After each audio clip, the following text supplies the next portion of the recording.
Saudara, penolakan sejumlah pihak atas keikutsertaan timnas Israel dalam laga Piala Dunia U20 jika berlangsung di Indonesia berbuntut panjang.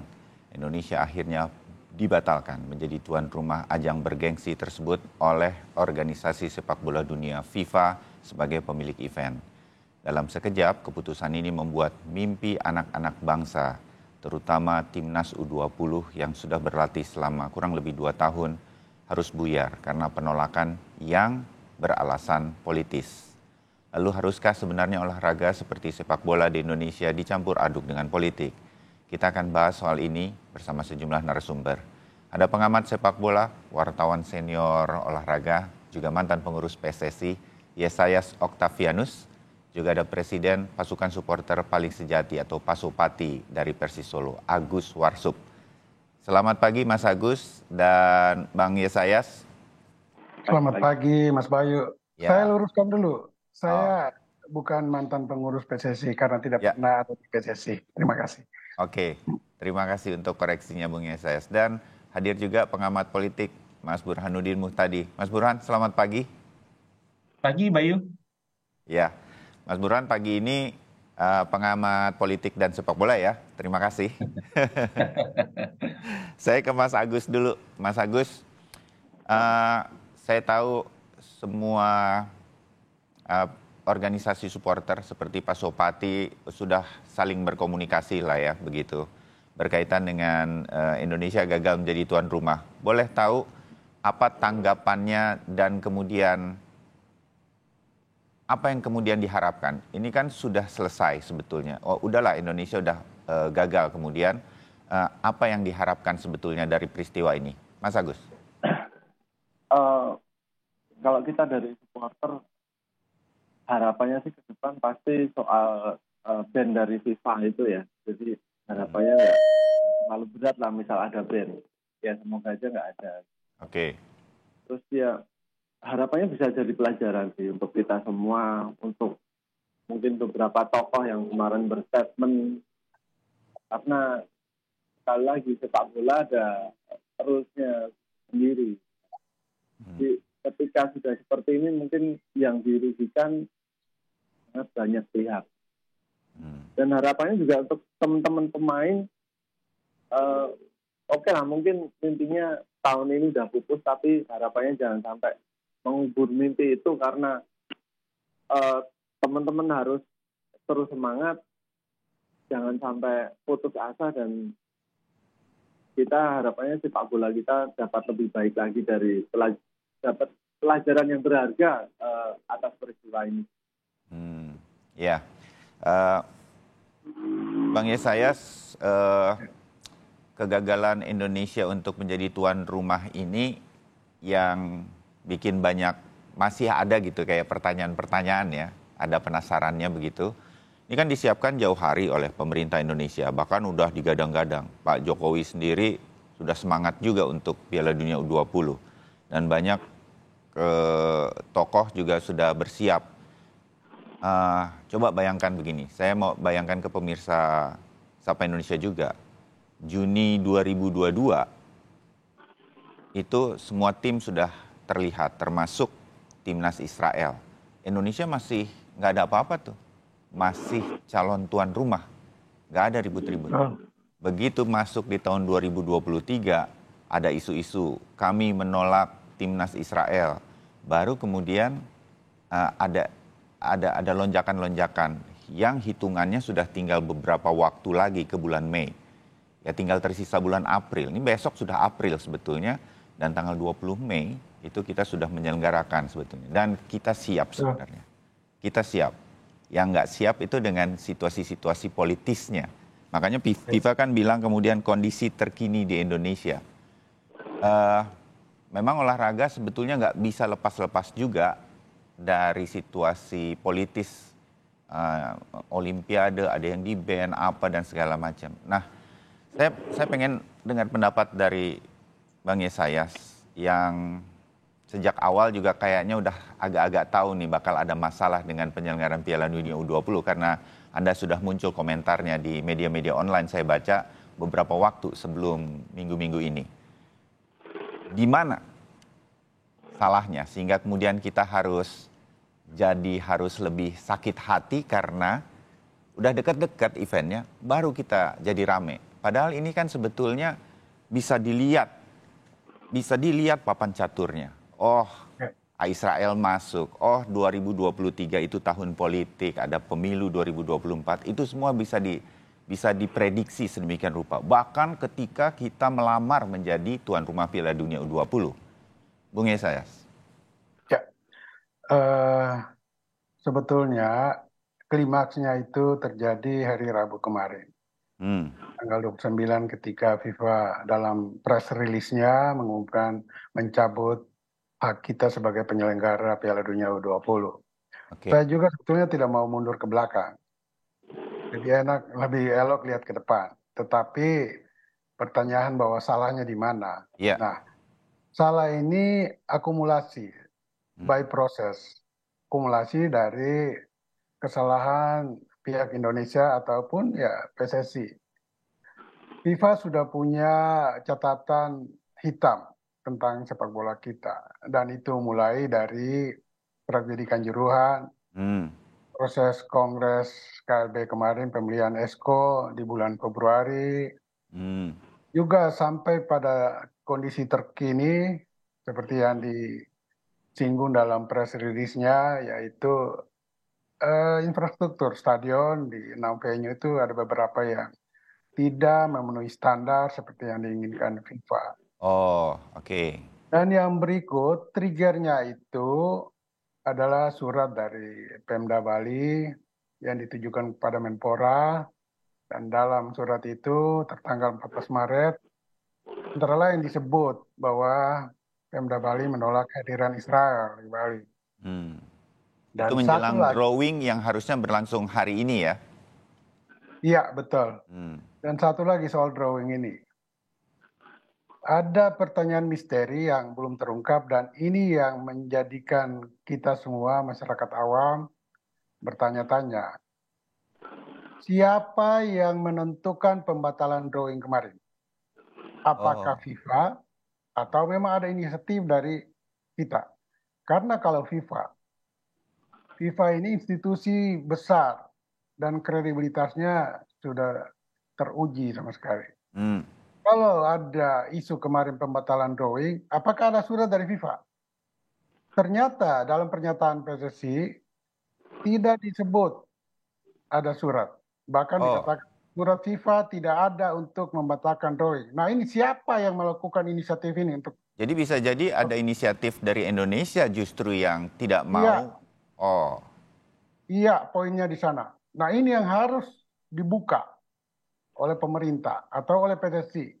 Harus dijelaskan entah siapa pihaknya. Tidak mungkin dasar pengambilan sikap tegas PSSI FIFA terhadap Indonesia dalam kepentingan penyelenggaraan Piala Dunia. Salah satunya adalah FIFA sangat tersinggung dengan pembatalan sepihak dari Indonesia untuk melakukan drawing pada hari ini. Karena sampai saat ini surat FIFA itu tidak ada yang menyatakan bahwa kami menunda drawing untuk tanggal 31 Maret. Nah, ini pertanyaan misteri yang harus diungkapkan oleh pemerintah. Harus dibuka dan siapa yang bertanggung jawab di sana. Oke. Kira-kira Mas Bayu.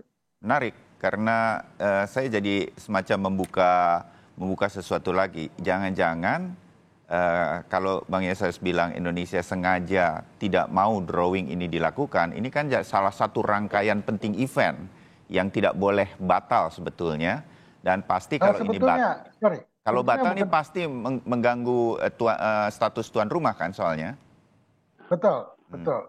Bukan keinginan pembatalannya, tetapi siapa yang mengumumkan pembatalan itu harus terjadi di tanggal 31 ini. Karena surat FIFA tidak pernah dihadirkan yang menyatakan FIFA menunda dulu undian itu. Tidak ada sampai saat ini. Jadi tolong pemerintah atau PSSI membuka itu. Memberikan pernyataan resmi kepada masyarakat bahwa ini ada surat tertanggal sekian dari FIFA yang menyatakan penundaan drawing pada tanggal 31 Maret. Ya, kalau saja, ini saya sedikit berandai, mohon maaf. Ya. Kalau ternyata ini inisiasinya dari pemerintah Indonesia, siapapun itu, mungkin PSSI atau bagaimana, ini berarti kan Indonesia dalam tanda petik mengundurkan diri sebetulnya dari tuan rumah. Kira-kira gitu kan Bang Yesayas? Salah satunya indikasi itu, tapi yang indikasi lain, FIFA itu marah karena ada pelanggaran etika di sana. Pelanggaran etika yang dilakukan Indonesia. Mengapa mereka lakukan penundaan ROI tanpa memberitahukan FIFA? Padahal itu hak FIFA untuk melakukannya. Kalau perlu, kalau tidak perlu. Nah ini pertanyaan besar. Karena kita melakukan itu asal dasar inisiatif, indikasinya ya inisiatif kita, maka FIFA marah. Kedua, surat dari Pemda Bali itu adalah intervensi terang-terangan terhadap sepak bola dan FIFA sangat alergi dan tabu untuk itu. Kenapa surat dari Pemda Bali ke Menpora harus diketahui FIFA?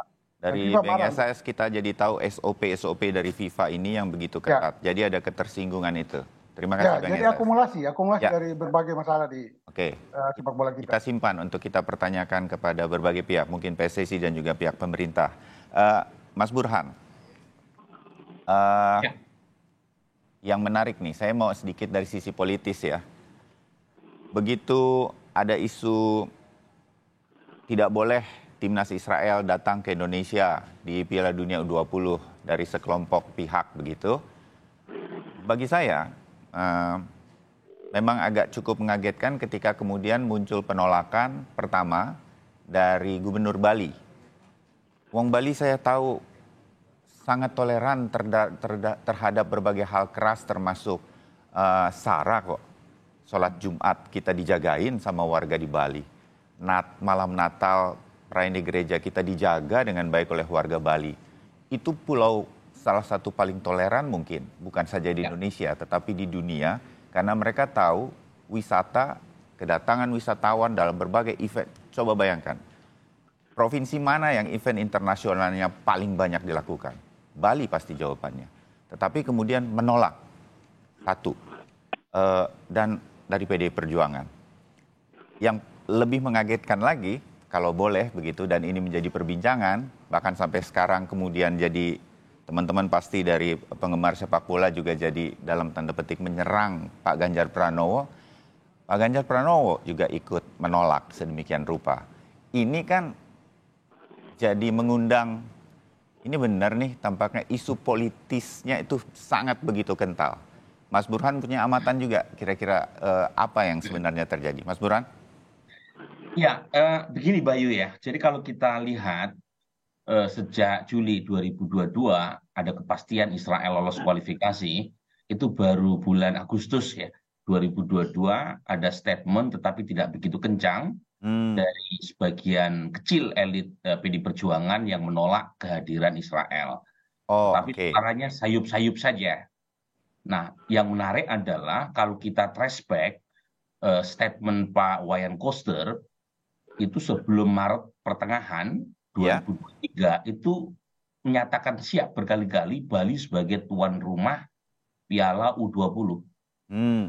Kalau kita lihat di media rekam jejak pernyataan Pak Wayan Koster atau Pak Ganjar Pranowo, itu kedua tuan rumah dari 6 stadion yang akan dijadwalkan sebagai tuan rumah pelaksanaan U20, itu dua-duanya menyatakan siap untuk menjadi tuan rumah paling besar dalam sejarah penyelenggaraan Piala U20. Itu pernyataan di media sebelum 14 Maret 2023 gitu ya. Jadi kalau kemudian Bayu mengatakan mengapa di pertengahan 2023 bulan Maret baru muncul pernyataan dari kedua gubernur atau kepala daerah yang akan menjadi tuan rumah yang menolak secara serentak, itu satu misteri yang patut kita lacak. Mengapa demikian? Jadi saya pikir Mas Burhan tahu nih, jadi kemudian bocorin ke kita. Masih misteri juga ya? Begini, kalau kan kedua kepala daerah ini bersama 4 kepala daerah yang lain, termasuk Gubernur Jawa Barat, Gubernur Sumatera Selatan, DKI Jakarta dan sebagainya ini, itu kan sudah menandatangani semacam agreement, komitmen tuan rumah kan. Jadi pada dasarnya sebelum Maret tanggal 14 itu tidak ada isu terkait dengan kehadiran Israel. Meskipun saya setuju sama Pak Yesayas tadi ya, jadi antisipasi kita lemah ya. terkait dengan pro kontra ini, apalagi jelang Pilpres atau Pileg 2023. Tetapi poin saya adalah sebelum pertengahan bulan Maret itu tidak ada isu, termasuk dari Pak Wayan Koster atau Pak Ganjar Pranowo. Nah, pertanyaannya dari 6 kepala daerah, 2 yang menolak itu dari partai yang sama, itu PDI Perjuangan. Jadi sangat mungkin penolakan Pak Wayan Koster dan Ganjar Pranowo terhadap kehadiran Israel dalam Piala U20 itu terkait dengan keputusan atau sikap partai yang baru disampaikan secara kolektif di pertengahan Maret 2023. Sebab nggak ada angin, nggak ada hujan, tiba-tiba muncul statement itu. Gitu. Itu nah, dan itu dikukuhkan dengan statement Sekjen PDI Perjuangan yang kira-kira merepresentasikan sikap partai terkait dengan kehadiran Israel dalam Piala U20. Nah, mengapa sikapnya itu baru disampaikan di Maret 2023? Nah, itu misteri. Misteri Tuhan selain jodoh dan kematian. Ya, menarik. Tapi kalau mengapa PDI Perjuangan kemudian mengambil keputusan ini begitu, sedemikian rupa? Kita tahu Presiden Jokowi juga ingin sebetulnya Indonesia ada di sini, tapi kita anggaplah Pak Jokowi adalah juga presiden yang diusung oleh PDI Perjuangan, sedemikian rupa. Jadi ini sebetulnya adalah menyambung dari kemungkinan bahwa drawing itu kita yang mengajukan pembatalannya. Apakah ini memang sebuah keputusan dari pemerintah sebenarnya, Mas Burhan? Analisa Anda?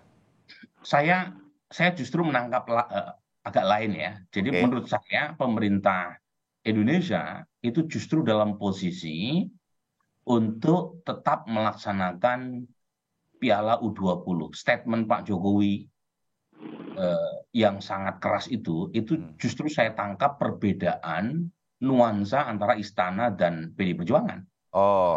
Jadi dalam statement Pak Jokowi sebelum mengirim Erick Thohir sebagai ketua PSSI bertemu dengan Presiden FIFA di Doha, itu clear Pak Jokowi menginginkan agar pelaksanaan Piala U20 diusahakan semaksimal mungkin dan kehadiran Israel dalam Piala U20 tidak mengurangi seinci pun komitmen pemerintah dalam mendukung Palestina. Dan statement Dubes Palestina yang diundang Presiden Jokowi untuk memberikan backup dengan mengatakan Israel boleh datang menurut Dubes Palestina, itu juga merupakan cover atau cara Presiden Jokowi untuk mengatakan kepada publik bahwa komitmen pemerintah tidak turun terhadap dukungan kepada Palestina, meski harus menghadirkan Israel sebagai bagian dari aturan main. Jadi saya menganggap itu ada perbedaan nuansa antara presiden dengan partainya sendiri, dan itu terlihat sekali dengan statement Gibran anaknya itu yang menurutnya berkali-kali melakukan mengeluarkan statement yang berbeda dengan Wayan Koster atau Ganjar Pranowo. Nah, justru yang menarik buat saya adalah kenapa baru sekarang kan statement penolakan terhadap Israel muncul dari elit-elit PDI Perjuangan. Padahal kalau kita buka rekam jejaknya, misalnya bulan Maret 2022, itu ada rombongan delegasi parlemen Israel ke acara International Parliamentary Union. Dan kebetulan ada ketua DPR kita juga yang sebagai ketua penyelenggaranya. Kemudian juga ada banyak serangkaian kegiatan olahraga internasional yang juga menghadirkan olahragawan Israel. Dan itu tidak ada penolakan sama sekali. Jadi memang kalau misalnya komitmen terhadap konstitusi itu betul, tetapi kenapa selektif? Hanya berkaitan dengan isu sepak bola. Padahal kalau mau bicara politik, itu justru yang terjadi pada saat IPU itu, Interparliamentary Union.